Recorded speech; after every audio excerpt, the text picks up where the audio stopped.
Good afternoon. I think we're ready to start. And wonderful. Thank you. My name's Art Vertlieb. I have the pleasure of serving as General Counsel to the Canadian Football League Players Association. And I want to thank you all for being here. And the Players Association is just grateful to see the support. I want to introduce, with pleasure, the two presenters we will have today. Solomon Elimimian, who is our esteemed president. Solomon won Rookie of the Year, won Most Outstanding Defensive Player, and the only defensive player in the history of the Canadian Football League to win the Most Outstanding Player. And if that isn't a Hall of Fame credential, I don't know what would be. But aside from being this great player, Solomon transitioned to the Players Association and became our president in 2020. And he was hit with the COVID pandemic, which was something that nobody knew what to do with. And Solomon had the unenviable position of leading an organization that was completely in flux. And he was steady at the tiller. He was great with the player reps. He was great with the members. He was great with the staff, and did an absolutely phenomenal job in leading the PA just as he was a leader on the football field. Secondly, it's a great pleasure to introduce Brian Ramsay. Brian played NCAA football at University of New Mexico, a football school with long-standing tradition. Brian came to Canada, back to Canada. He's from Victoria, played Hamilton, Toronto, and ended his career in Edmonton, winning a Grey Cup in 2015, and transitioned to be the first full-time executive director of the Canadian Football League Players Association. And he took on a job that had no definition, and he built it into a real, functioning, superb organization. And today it's an organization that represents its members with dignity and with skill and great compassion. He's built up a tremendous support amongst the players themselves. And what we see today in the modern CFL Players Association is entirely due to the leadership of Brian Ramsay. And all of us who love Canadian football can be grateful to both of these men for what they've brought to a game that we know and love. So with that introduction, I'd like to call on Brian, who will have the first comments. Brian? Thank you, Art. I don't know about Solomon, but after that, we could probably just say thank you very much. And those are very, very kind words. But as you'll hear in our comments today, the strength of our organization is its whole, and really the membership coming together. And we're going to talk a little bit about that. I want to thank everyone for coming today. And this is our 7th State of the Union, and it's really an opportunity for us to give the message of our membership, but also give an update as truly the state of our union today is since the last time we spoke to you last year. We'd like to thank the City of Regina and the Province of Saskatchewan and the Grey Cup Organizing Committee for putting on such a great event, and it's just really getting started, and we're looking forward to the rest of the week. Of course, we'd like to congratulate the players of the Toronto Argonauts and the Winnipeg Blue Bombers for competing as hard as they did over this season and for getting their well-earned shot at a championship this weekend. Thank you to every member of our association also this year for reminding us the excitement and energy and magic that top-tier athletes can deliver to the fans, sponsors, and broadcasters over a full 18-game season. Thank you to the Football Reporters of Canada and the other media representatives who continue to tell the great stories and important stories about Canadian football day in and day out. You contribute to the awareness and interest in sport in this country. As an association, we've introduced some important alliances and welcomed some key partners this year. We've also deepened relationships with existing partners, and we are growing our operations by strategically adding staff and consultants that support our growth and forward movement. We remain active with the United Steelworkers, and earlier this year we were invited for the first time to attend their prestigious international convention of over 4,000 delegates. It was an opportunity for us to speak at the convention, in which brought together the most influential political leaders and union representatives from across North America. At home, our organization continues to grow the CFLPA Academy, which has been a true success story for over 2,000 of our members since its inception 6 years ago, and their families. We have many incredible partners I'd like to thank who deliver wellness and financial literacy tools, educational opportunities, and jobs and skills training and leadership for our members and their loved ones. Following nearly 3 years of disruption and uncertainty for the CFLPA, the CFL and our partners, broadcasters, the fans, and others, the 2022 CFL season finally marked a return to business as usual. And we believe that as an association, we persevered through all of this because of the commitment and determination of our membership and the resilience and focus of our leadership. They understood that despite the very real challenges, there was a clear opportunity to make big changes that could improve things for everyone who is connected to the game. We have embarked on the longest stretch of labor peace we've had in decades between the CFLPA and the CFL. And this was made possible through the new 7-year collective agreement we signed earlier in May. It's one of the many actions we've taken to stimulate and empower growth for our league. And standing up on its own, an agreement of that length and term finally provides a high level of certainty for our membership. It allows us to lean our shoulders into collaborating with the CFL on improving business and the game itself rather than focus on bargaining as we've done for the past 4 years. Through this CBA, we negotiated a fair deal that included a number of significant improvements for the players that are foundational to the future of the league's success. Some of those highlights include the introduction of guaranteed contracts. Guaranteed contracts that contribute to player continuity for the league and its teams, supports market resilience and brand building, and provides confidence and stability for our members. We've seen examples this season already that include deals with 33% of the total contract guaranteed.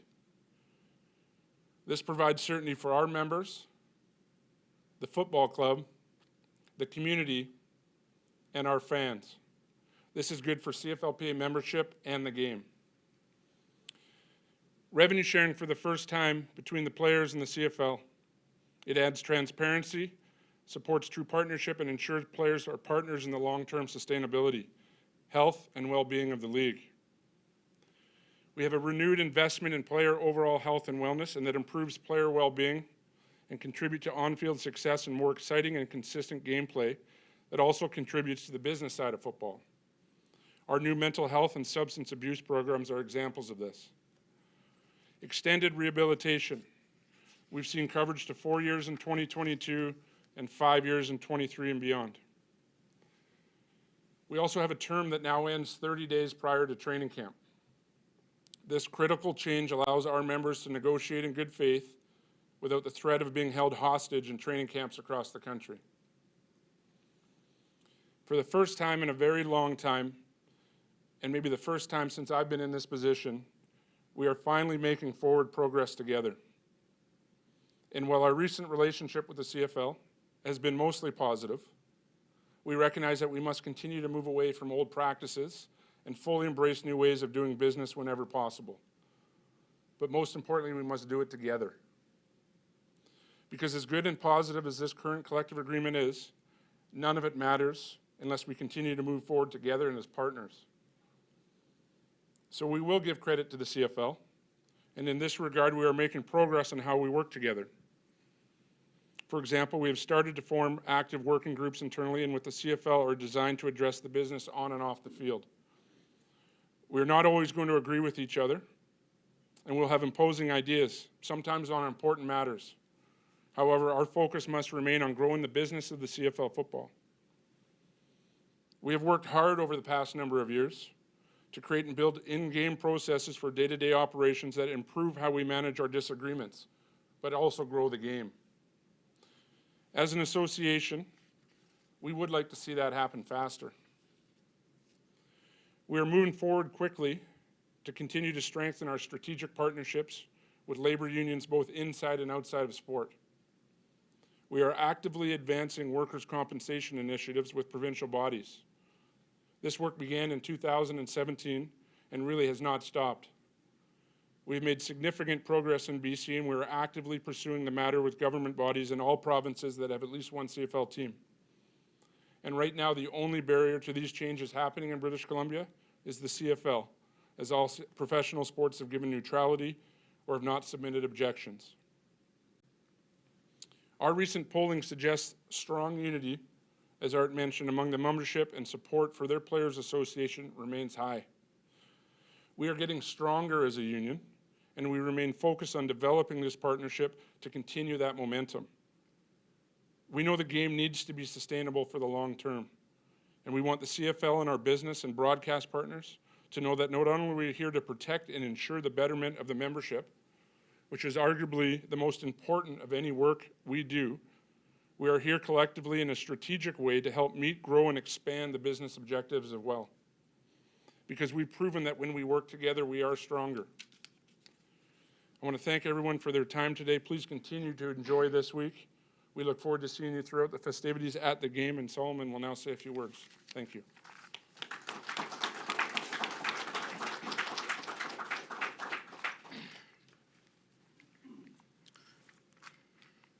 Good afternoon. Hope everyone's doing well.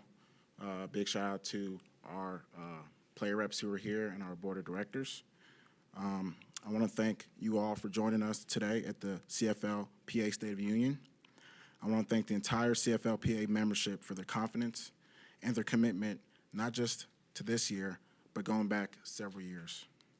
We have a strong, resilient, and unified organization. I believe our executive and player reps recognize that fact, and we have built a foundation through open and transparent dialogue. As an association, we have been relentless on finding solutions, not lamenting on problems. Through this work, we have put pieces in place to give the entire CFL membership confidence that they have a voice that will be heard. That's 650 athletes across Canada, the U.S., and other parts of the world contributing to a better association and a better league. Because of the valuable feedback and direction from the players, we can focus our energy on developing our partnership with the CFL so that as an organization, along with the membership, we can make the game sustainable over the long term, grow and expand shared business objectives, and ensure the betterment of our membership. During bargaining, we made other very important gains that will protect the CFL membership and provide more reassurance that we have been listening. We continue to prioritize player health and rehabilitation and work to extend and expand coverage as much as possible. This collective agreement provides expanded rehabilitation and medical costs up to 5 years starting in 2023. We also needed to take a longer look at player salaries. We negotiated a new revenue growth sharing model that provides potentially significant increases to the annual salary cap, which is good for every member year over year.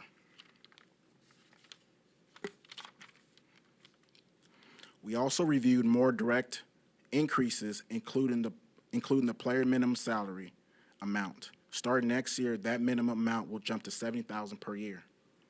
And we introduced more salary parity so that global players and national players get the same minimum amount. We also strategically negotiated a seat on Ventures Committee Board.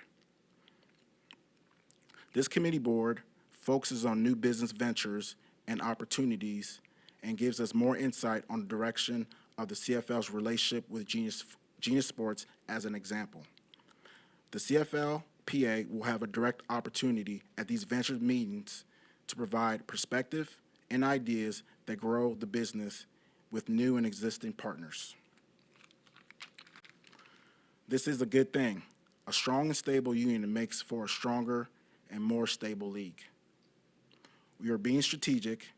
Our work in joining forces with labor unions, Steele's here, from outside of sports remains active and has helped us broaden our perspective of what's possible and how we can more effectively partner with the CFL. Above all, it has reinforced our solidarity. We are continuing to build upon the CFLPA Academy. Through that work, we are committed to the health and well-being, financial literacy, education, and future careers of the entire membership and their spouses. We now have over 2,000 members, current and alum, that are registered. That includes more comprehensive support for spouses of CFLPA members, such as tuition support, one-on-one coaching, and overall wellness. The Academy has continued to grow and now features 10 leading education partners from Canada and the U.S., robust access to wellness, and financial literacy platforms. The CFL Mentorship Program will be back this year that will see CFL members join the CFL office to learn more about the business. And we recently deepened our existing relationship with Saskatchewan Polytechnic.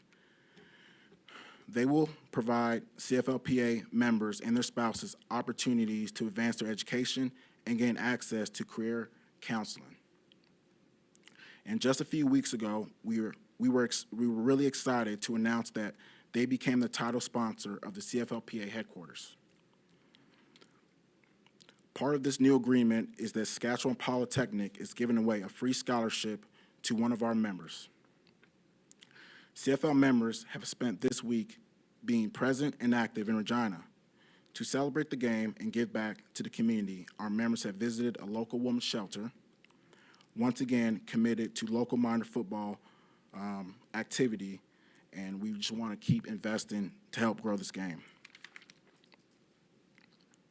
We also have an excellent product on the football field.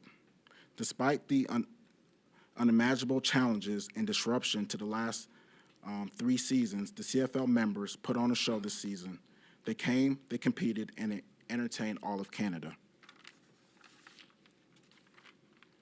They continue to do everything they could to embrace the communities in which they play, including this week in Regina. They continue to promote the game and encourage ticket sales and pique interest of current and potential sponsors.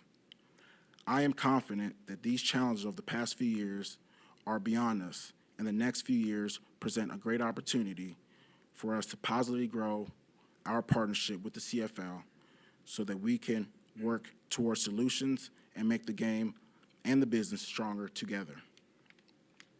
Finally, congratulations to all the CFLPA members playing in the game on Sunday. It is a tremendous honor to compete in the Grey Cup for North America's oldest professional trophy. I wish you all a safe game. Thank you.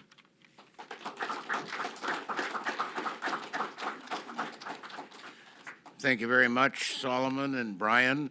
Now, we have a mic for those who want to ask questions. The man in the blue suede shoes is the man to see if you want to ask something. Brendan has the mic, and just let him know. Dave Naylor. Yes, Dave. Guys, you had a very high-profile player discipline case this year that I know not only divided opinion among fans and media, but among players as well. Could you guys share some of the feedback you got from your membership kind of on both sides of that issue at all? And obviously I'm not naming names, just in general, kind of what are the kind of things you heard, the diversity of opinions over that situation from your membership? Thanks, Dave. Yeah, I think without specifically on that case that you're referring to, I mean, I think it's important to note that there wasn't a challenge by the association. The feedback that we get from our membership is the system is broken and we'd like to fix it. In fact, we've asked the league for a number of years about implementing a new system. As an association, we're in a very difficult spot. The health and well-being of our members on the field is first and foremost in front of us, but we also have a membership who have rights, and we have to ensure that those rights are preserved and they're treated fairly. We believe there's other systems employed by other leagues that can be looked at, and in fact, similar to what we proposed previously, that would be better suited for incidents like that. Yeah, and just to add to Brian's point, we just have to make sure our members are protected, and the system needs to change. We've brought that up with Randy several times. Let's have a third party, independent, that will make that ruling and take away our right to grieve that ruling, right? So to Brian's point, the case you're mentioning, we never grieved that. So I think that says a lot as well. Probably a question for Randy, but when you say Sorry, get the mic, Brendan, please. Sorry. I know this is probably a better question for Randy, but when you guys make those kind of proposals, like, hey, we'll give up our right to appeal for that, what is the reason the league doesn't take you up on that offer, do you think? Probably a best question for Randy. Yeah, I acknowledge that, but I just... yeah, no, Well, I'll just say this. We feel like the system's broken, and obviously for them not to change that system, they feel like the system is working. So I'll just leave it at that. Brian, did you want to add to that? Thank you. I forgot to mention, please identify yourself and your organization just so people online can know who it is that's asking the question. Thank you. Britton Gray with 980 CJME. Can you just expand about what the current system maybe you don't like? Randy spoke today and he's explained the system and says that they like where it's at right now. They think it's the right way to approach the kind of appeals and a suspension. So can you explain why you guys don't view that the same way? no, we don't. Some of it has to do with timing. If you look at the appeal process right now and previous incidents over the last number of years, it takes a long time to find a resolution. As Solomon said and I said earlier, is the ability, the position as an association that we get ourselves into, wanting to ensure that the membership is protected for on-field, but also at the same time ensuring the rights of a member and he's being treated fairly. We believe there's a better system and a more efficient system for both parties. And kind of, it was a high-profile case. What was it like kind of dealing with some players wanted maybe more, some wanted less of a punishment, kind of reaching that middle ground to what was eventually done? Yeah, well, it's not fun. It's, you know, for Brian or myself getting calls from players, and they all have opinions, right? But once again, the system, he has a fair representation. You know, he has to be treated fairly. Whether you feel like the hit was egregious, it should have been more suspension, the process has to play out, right? And, you know, I'll say it again, and Brian said earlier, we did not appeal that process. We did not appeal that penalty that CFL imposed on him. But I think there is a better way of doing it that takes away, you know, the decision from the league, but also our right to, you know, arbitrate or grieve that decision from the league. And then the agreement, teamwork between the CFL players, that's kind of been one of the things highlighted through this.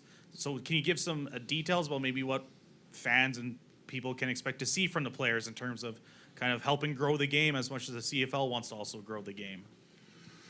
Yeah, look, our members, and we won't hide saying this, our members are the stars of the show and really the reason that we watch the product and the effort they have on the field. We want to see our membership everywhere, and our membership are extremely well educated in both on and off the field, and we believe can contribute to growing that game. Part of what, as Solomon in his opening remarks talked about, the seat on the board, that is an opportunity for us to relay the message of the members directly with the CFL as we look to grow the business. So I don't think there's a shortage of opportunities where we can make an impact on that, and starting first and foremost and highlighting the reason we all watch CFL football, which is the players on the field. Yeah, and, you know, we hear from the tremendous fans. We have great fans. It's continuity, right? Continuity, making sure that their favorite players, the stars, stay in the city as long as possible. And that's how we approach the CBA. We approach it like that, okay? How do we keep our players in the same city as long as possible? And that's why we have the guarantees in the CBA, guarantee contracts, you know, revenue sharing, the seat on the ventures board. You know, we've heard from Genius earlier this year on some things that they want to do, and, you know, it piqued our interest. You know, they're a very respectable company. Obviously, we want to hear more. We want to see some actual items, and we're excited for our meeting early next month. Thank you for those questions. Thank you. Anybody else, Brendan, that we're seeing? Don't be bashful, folks. Brendan, front row, please.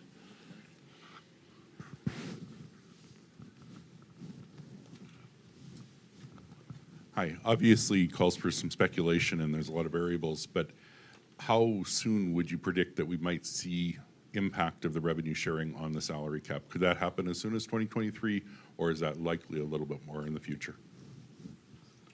It'll be a little bit in the future, and not too far. the system as it's set up is that we're using this year 22 as the baseline, and then moving forward those years on top. So we would look to the 24 season.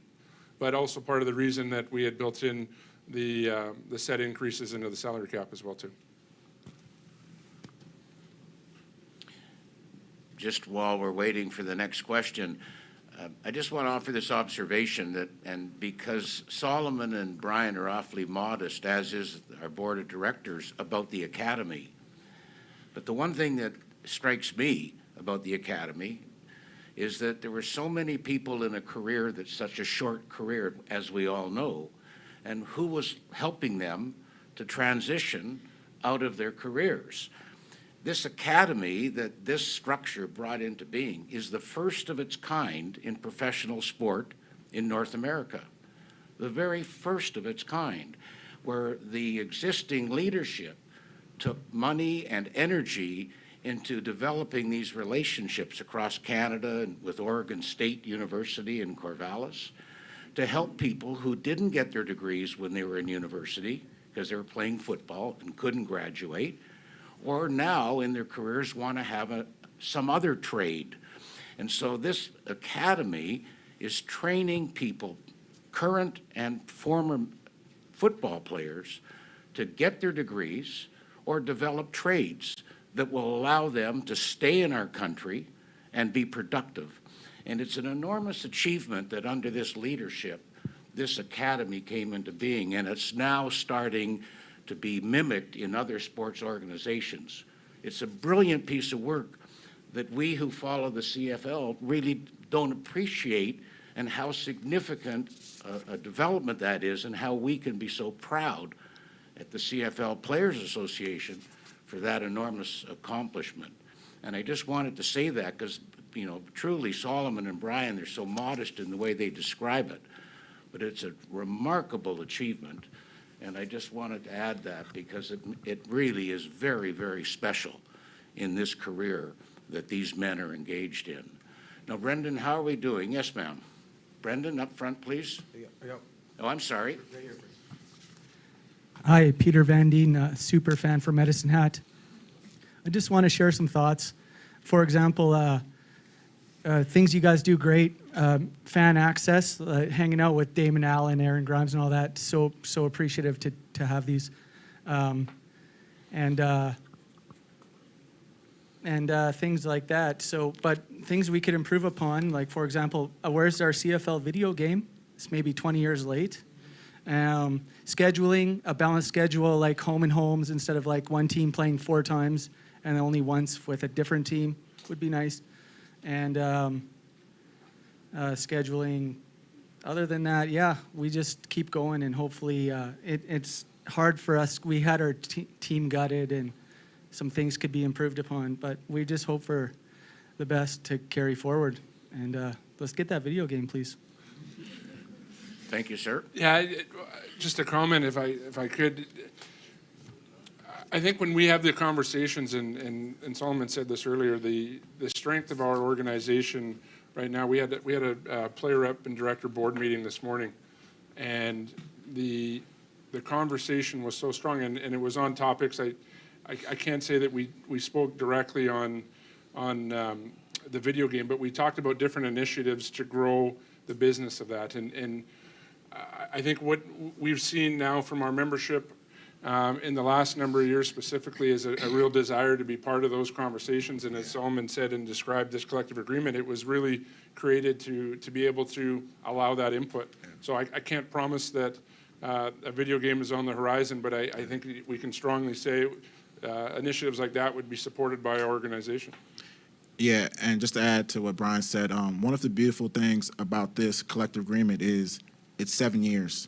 Now, usually the longer term is not, to the player's benefit, but because we institute some key protections with revenue sharing and guaranteed contracts and an opener after 5 years that really protects our members. But one of the things that we've talked about, and I won't say it here, but we were working really hard on how we as association is going to create value, for our members. So we have some things in the pipeline, and I'm sure we'll be sharing that at some point. But that's the runway we have. We have 5 years, 7 years with the opener at 5.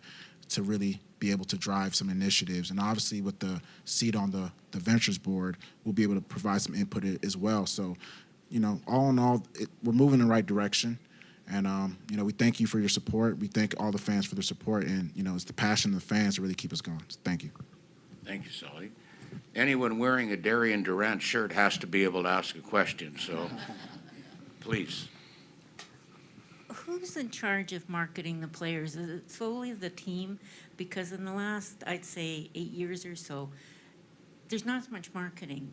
Fans don't even get to know the true stars of the game.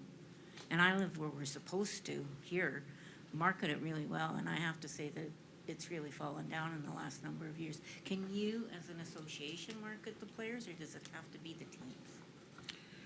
We can, and we are, as Solomon said, we are continuing to grow that, but the marketing does come from the teams. I think one of the things that we did talk about this morning is about creating awareness. As we come through a week like this, and it's such a festival, a week of events and different things, and as you mentioned, and you look across the room at your favorite stars from your team sitting in this room with you right here today, how do we do a better job of that? I think it's got to be in unison. It's got to be both groups.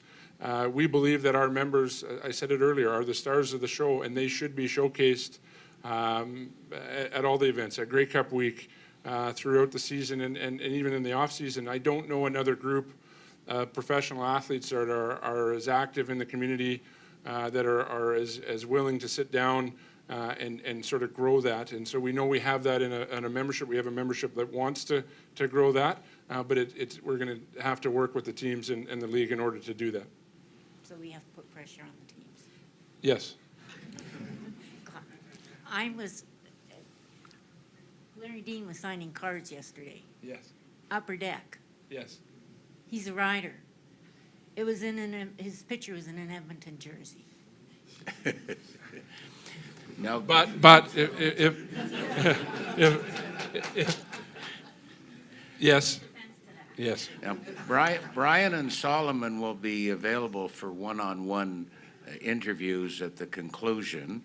Before we put a wrap on this, we just want to see if there's any other questions that people have. Oh, yes, thank you, Brendan. Thank you. Thank you. Curtis Stewart. I've been a season ticket holder for 27 years and still waiting to see an Edmonton Elks win a home game. But that's another story. I just think... Where's Aaron Grimes? The whole league, I think it needs to go beyond football. It needs to go beyond to put together a whole entertainment package. And I think, especially in Edmonton, where we've seen, struggles of late, and what's happened to the season ticket holders, and they fell and they're going to fall again next year. But if there was more entertainment value, especially bringing kids into the program, if there's more for the families and for everybody, I think it'd be a winning solution for the players, for the league, for everybody involved, because especially if you get into revenue sharing, getting bums in the seat is good for everybody. And I think that's where the league really needs to concentrate. Well, I agree with you. And, on a positive note, you look at BC, what that owner is doing over there with Omar Doman. And, we tip our hat to him, because, he really re-energized that fan base. Obviously, they have a young, talented quarterback over there, Nathan, but I think he's really put, some money into that organization, really got the engagement going with the fans. And, I think that, the CFL could look at, what Omar's done in a short period of time to get engagement across different markets. And obviously markets are different. And I think, like I said before, with the 7-year term, these are conversations that we can have, in a more productive, enclosed setting with Genius and the CFL and all their partners. It's going to take time to make that change. It's Solomon mentioned Amar in BC, and we've seen in some of the relationships across the league are sort of that forward-thinking approach that we've seen, and unfortunately we're not there everywhere across the league, and there's still struggles in that, and that's we were asked earlier about the relationship, and really it's taking sort of baby steps to grow it forward, but there's glimpses of where it can go. We know where our membership want to go. In terms of engaging families and kids, there are opportunities for us to do that. Our members, everyone in this room, are reps and directors in the city for the week. We'll be hosting 120 kids at a kids camp tomorrow morning at 8 a.m. in this building. And so we've done that for the last 7 years at Grey Cup Week. And there's an opportunity for us to do that, and there's a desire from us to do that. And we would agree in terms of that growth. And I think one of the things Solomon's mentioned, the collective agreement a number of times, the revenue sharing, what it's done is allowed us to focus on that growth rather than necessarily just focus on the energy of the adversarial nature. It's always going to be that adversarial relationship, but without that continued focus on bargaining, we can look to grow the business and the game. I want to thank Solomon and Brian and the outstanding directors of the association. We call them player reps, but they really are our directors who give so much time and energy to the game that brings all of us here. As I said, Solomon and Brian will be available for one-on-one discussions, but I do want to, on behalf of the Players Association, thank you all for coming. Thank you very much. Thank you. Thank you.